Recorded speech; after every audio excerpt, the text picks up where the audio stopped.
So we are the Group 4 for Destination Management Plan. I'm Juliana Milen Abaco, and my group mates are Yuri May Fajardo, Mas Jersey Garcia, and Izzy Ordonia.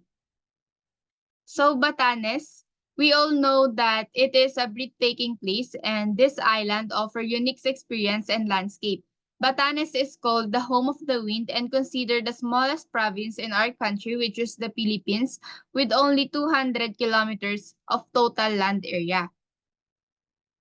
So the vision of Batanes is a healthy and resilient community of peaceful and God-loving people whose cultural integrity and maintain and commonly pursuing a sustainable development and progressive, self-reliant, and democratic society. So this vision reflects the value and aspiration of Ibatans. So they are the people in Batanes. So the brand positioning, Batanes is the home of the wind and wonders. So a lot of people know that Batanes is one of the most peaceful and honest place in the Philippines. Well, for me, I personally choose Batanes because I want to know more about that place. And also, it is better to research first about the place before visiting a specific place like Batanes. So the target market of this destination management plan is the people who want to relax their mind for a while and people who want to experience a rest that feels like a home away from home. So dito na pwedeng pumunta dito yung mga tao na naghahanap ng breathtaking place or yung mga places na nakakapagpahinga yung utak nila. So next.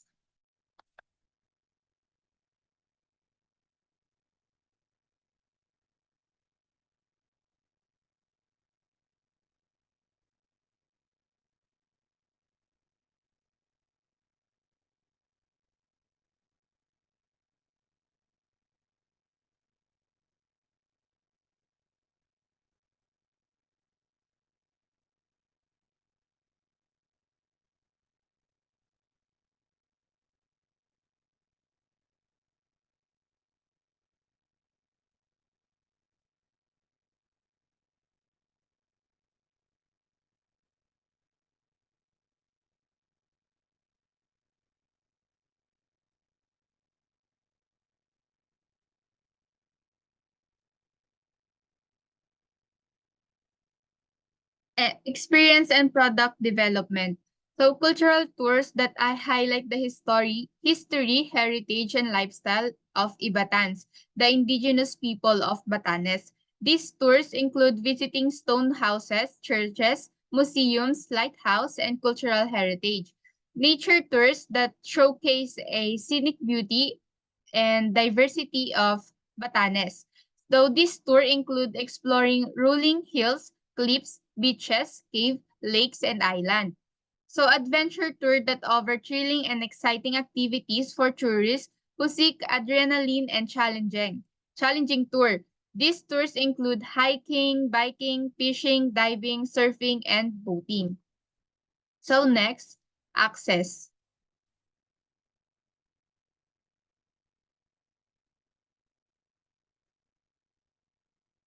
So, sa access, para makapunta sa Batanes is direct flights or connecting flights to Basco, yung capital nila. Depende pa yon sa kung saan ka manggagaling. The fastest way talaga to reach Batanes is by air. And you can take 70 to 110 minutes depending on your choice of airline and departure pa yon. Next is attitudes. Tayong mga Pilipino, kilala tayo bilang hospitable. So, expected na yung mga tao sa Batanes is ganon. They are very welcoming and sobrang binavalue nila yung lugar nila, their natural resources, cultural heritage, and many more. People in Batanes are called Ivatans nga. They are very hardworking and Ivatans are trained to work hard for a living and not depending on others to sustain their needs. Next.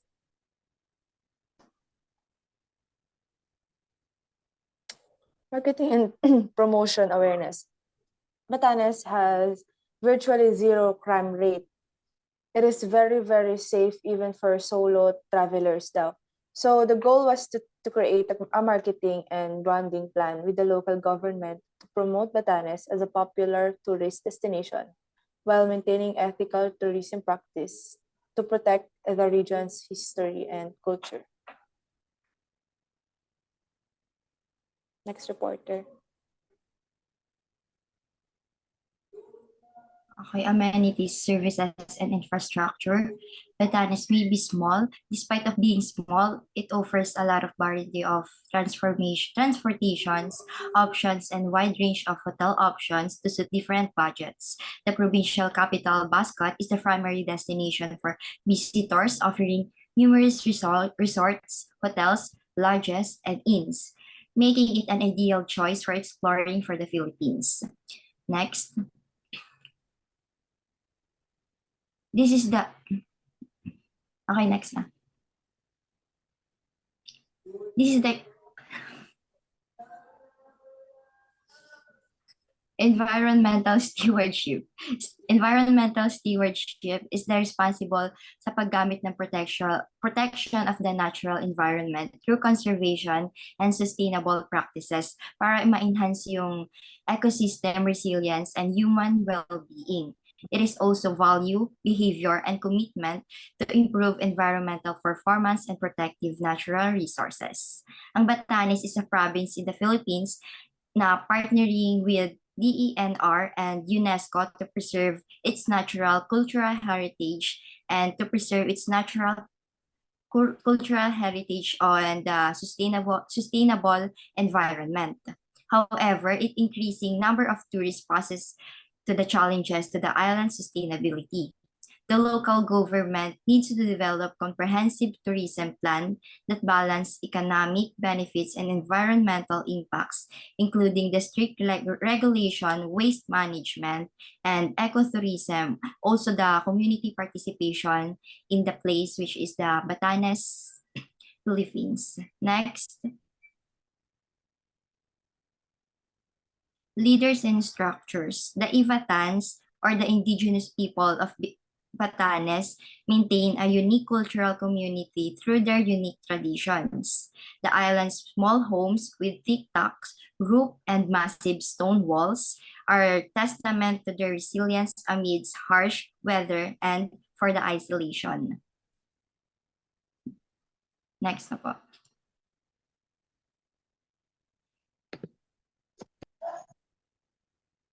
For capability and development, narinig ba ako?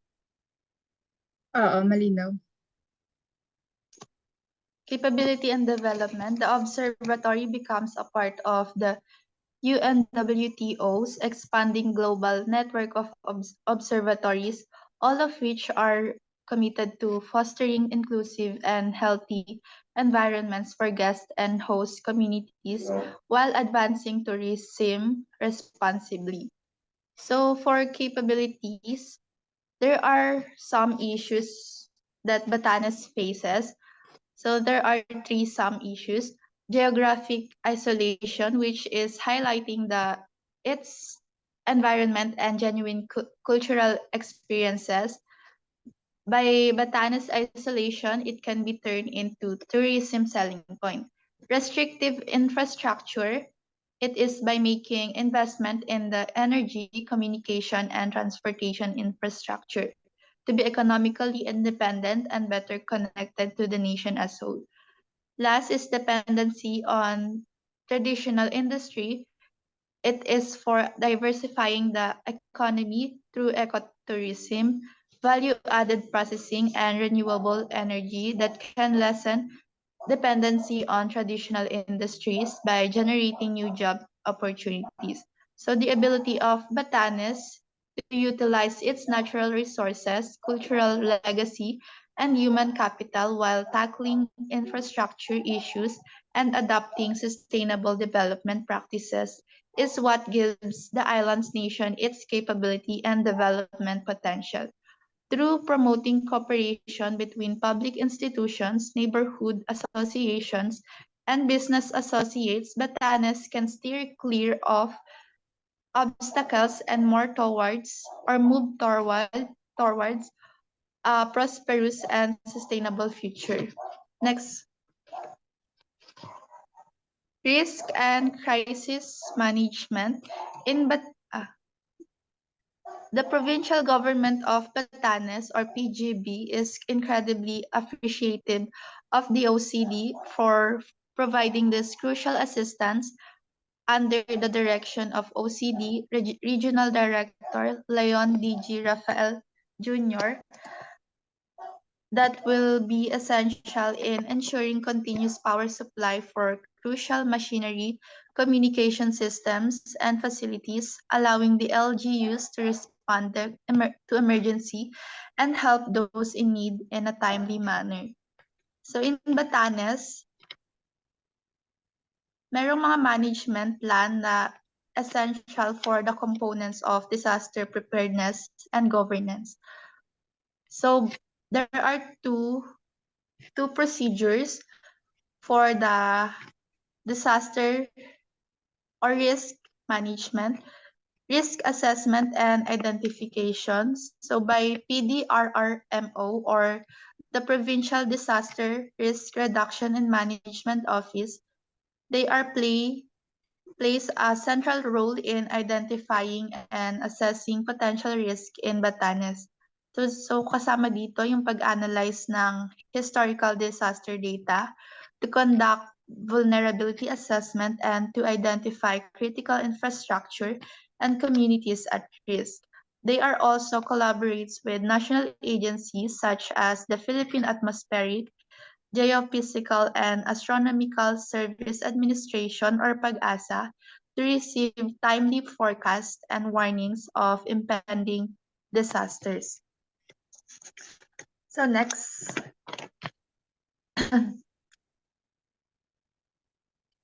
Measuring success. By its measuring success, in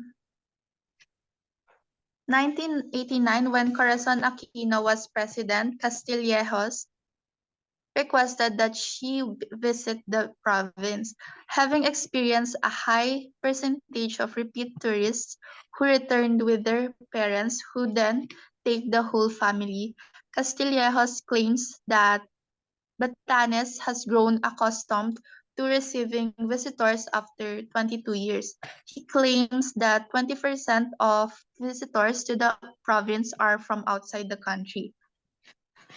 So it can be approached from various perspectives, considering that the island's unique characteristics and the aspiration of its residents are effectively transparent by its governance, to the community engagement and empowerment, and to the peace and order by its maintenance of peace and order, including crime rates, conflict resolution mechanism, and community safety initiative. It can be monitored indicators like crime statistics, public safety perception, and conflict resolution success rates. By regularly measuring and evaluating these indicators across various dimensions, Batanes can track its progress towards sustainable development, economic prosperity, social well-being, and effective governance, ensuring that the island's unique heritage and natural beauty are preserved for future generations. Yun lang.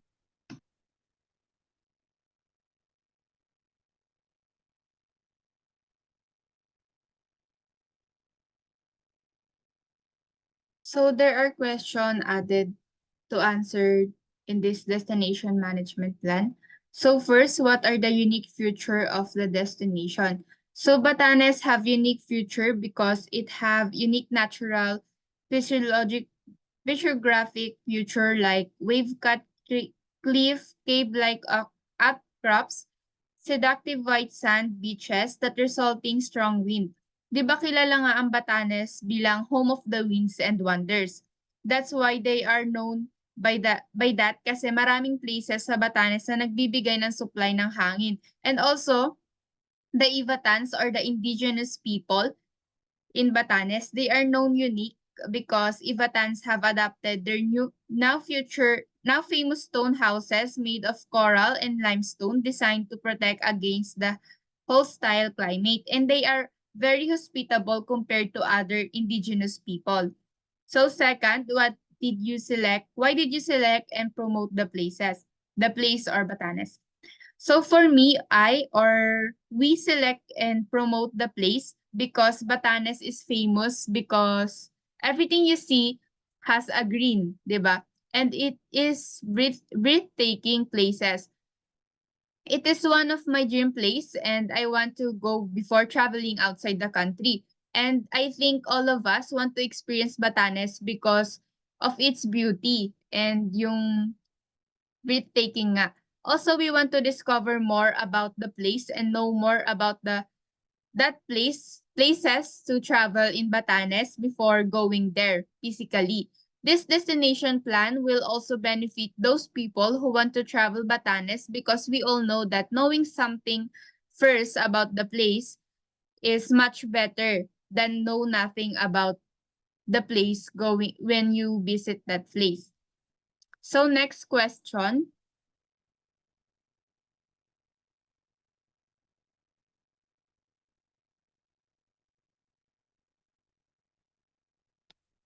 So next question will be answered by Miles.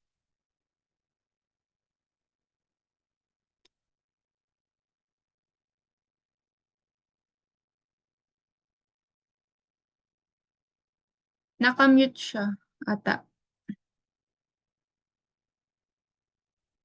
Nakamute ako, sorry. Ano ulit yung tanong? How do I get from Cabanatuan to Batanes? So there are 7 ways to get from Cabanatuan City to Batanes via bus, taxi, private car, or plane. So sa bus, it'll take you 10 hours. Ano pa yun? Hindi naman saktong 10 hours and 2 minutes. Depende pa yun sa mga traffic, ganun. Bus via Baguio, it'll take you 11 hours to 15 minutes. Bus via Quezon City, 15 hours yon. Taxi, mas iiksi yung travel time mo, 5 hours. Private, 5 hours then private car. Bus flight to Tugigaraw, 6 hours naman. Bus flight to Kawayan, 6 hours. So, the quickest flight is from Manila Airport to Tugigaraw Airport. Direct flight yon which takes 1 hour and 5 minutes lang.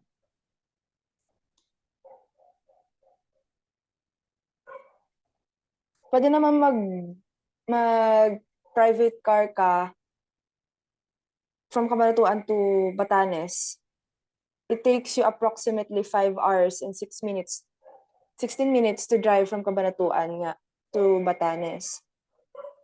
Tapos, which airlines? Ang Philippine Airlines and Cebu Pac offers flight from Manila Airport to Tugigaraw Airport.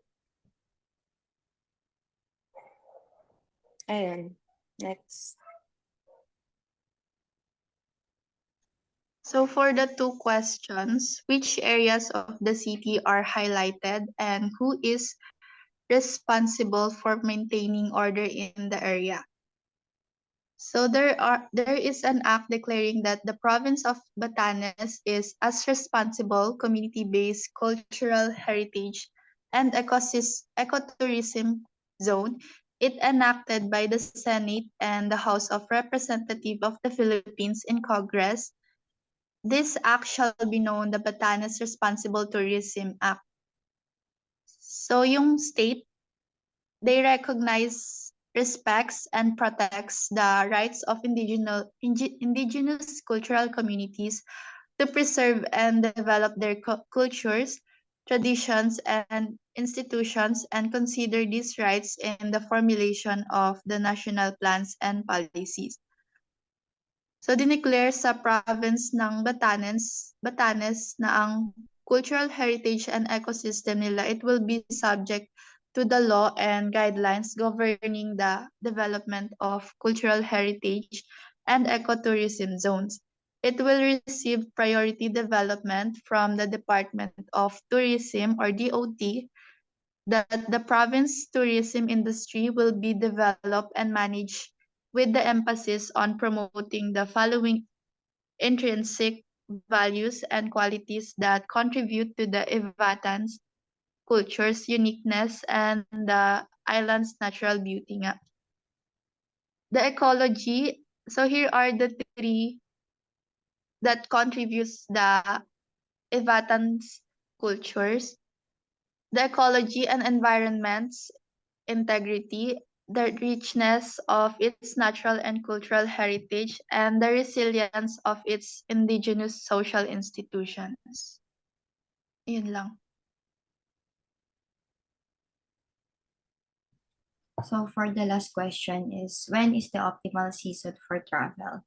So the optimal season during dry or summer season, the best month to visit Batanes, February to January, due to its hot weather with minimal rainfall, perfect for exploring the beautiful landscape and cultural sites. Perfect time para siya ma-enjoy yung beaches, rolling hills, and outdoor activities without the interruption of rain. And also, para makaband with the Ivatans. Yun lang po.